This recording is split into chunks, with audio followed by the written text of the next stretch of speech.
BT12 Breakdown Part 5. Mono Black Cards. Let's see how exciting they are. Or not. The breakdown will not feature any of the Greymon cards, so if you're looking for that specific video, check it out in the coming days. But if you enjoy these types of videos, do consider liking this video, subscribing to the channel, and hitting that notification bell for more future content. Kuzenimon the Money Digimon lets you draw a card when you play a Digimon with save in its card text. Again, I don't see this archetype doing much competitively, but it could be fun to play on the casual level. Considering this does not synergize with Crossheart, you'll be using Pikmons a little longer as your only viable target to Digivolve into is Sparrowmon.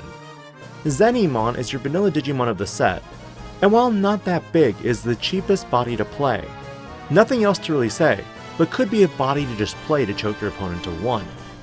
Choo-Choo-Mon also returns, but while not purple is now black to give inheritable blocking to your Digimon with save. It also has on deletion save.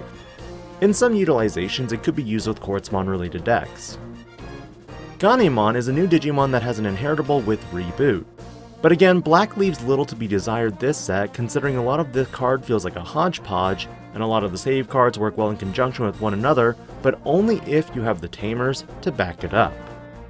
While green and yellow focus on the Hunter Tamers, black save Digimon focus on our primary characters Taiki Kudo, Yua Mano, and Tagiro Akashi. Damemon on play and when digivolving lets you reveal the top 3 and search for one of these Tamers, then you bottom deck the rest. On deletion it has save, and while this Digimon has save in its card text, it also gains blocker, identical to Choo-Choo-Mon. Tuormon, when digivolving, de-digivolves one of your opponent's level 5 or lower Digimon. For every 2 Digivolution cards this Digimon has, add 1 to the maximum level you can use this effect. On deletion, save, and again, inheritable blocker if the Digimon has save in the card text. The Digivolve cost is 3 from a black level 3, or 1 from a black level 4. I honestly don't know how I feel again about a lot of these cards because they don't feel cohesive enough to be competitive. But for a casual player, I do think the green, yellow, black have a potential deck that can leave your opponent thoroughly confused about what you're doing. Or are you really confusing them?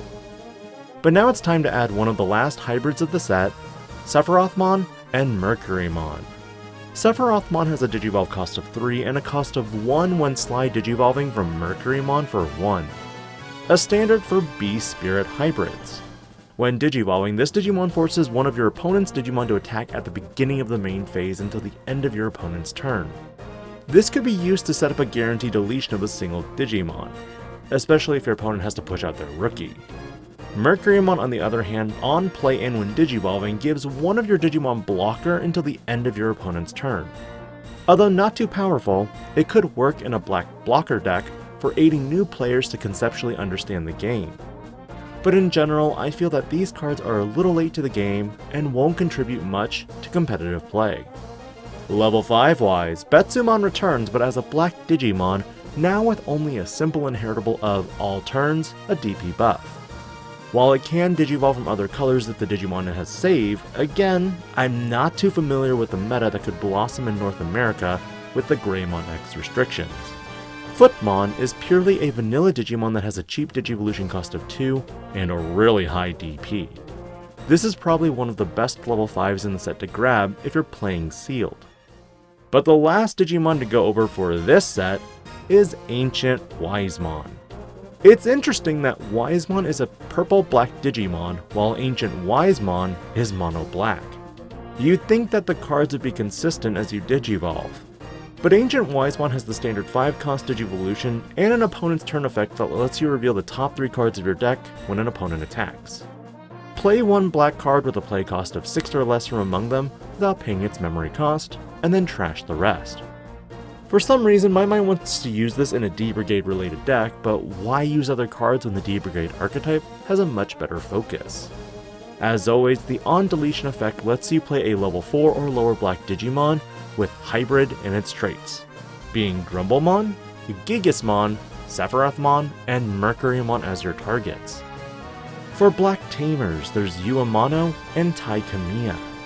Yua Mano has a start of your main phase effect that lets you place one Digimon with save in its card text from your hand under this Tamer, and then gain one memory. Like Eru Suzaki and Ren Tobari, you can reduce the Digivolution cost by 1 when you Digivolve into a Digimon with save in its text by suspending this Tamer, and placing 1 card from under your Tamers under that Digimon. But Tai Kamiya begins to offer some new elements for Greymon that make the archetype very powerful. Start of your turn and on play, one of your Digimon with Agumon or Greymon in its name gets plus 1000 DP and blocker until the end of your opponent's turn. Meaning now, you can abandon the likes of Black Greymon in order for other DP buffs instead of inheritable blocker. But the better part?